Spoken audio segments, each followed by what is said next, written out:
আরে হিউম্যান, তুমি কি ক্যাটনেপ এনেছো নাকি? ক্যাটনেপের গন্ধ পাচ্ছি, তাই তো দেখছি যাই। তোপা তোর পায়ে চুলফাকে দেখে নিয়ে আসি। হিউম্যান তানহা বলল তুমি নাকি ক্যাটনিপ নিয়ে এসেছো, সেটাই খেতে আসলাম দেখি একটু। ঘ্রাণটা শুকাও তো। তুই সর, আমি আগে গন্ধ নেই। এই তুই সজ্জা এখান থেকে। এই তোরা দুইজনে সর, সবার আগে আমি নিব, কারণ আমি আগে ক্যাটনিপ দেখছি। উপরে কন্টিনিয়া এসে পড়লাম, এত শান্তি কেন? আমি তো স্বর্গে চলে গেছি, এত ভালো লাগছে। এই চিকনিতে এত কড়াবড়ি করে ক্যাপ, ভালো মতো খেতে পারে না। হে, আমাকে চিকনি বলিস কেন? নিচের দিকে দেখছিস পটকা? তোরা মারামারি করতে থাক, আমি শান্তি মতো ক্যাটনিপ খাই।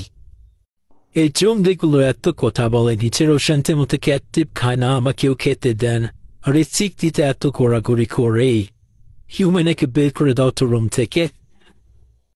এ তুই এত কথা বলিস কেন পটকা? আমি না বললে তো তুই জানতেই পারতি না হিউম্যান ক্যাটনিপ আনছে। এত কথা বলিস। আহারে কি শান্তি পাইতাছি। ওহরে, আমি তো এই দুনিয়ায় নাই, এত শান্তি। হিউম্যান দেখো, আমি আকাশে উঠতেছি, কি মজা।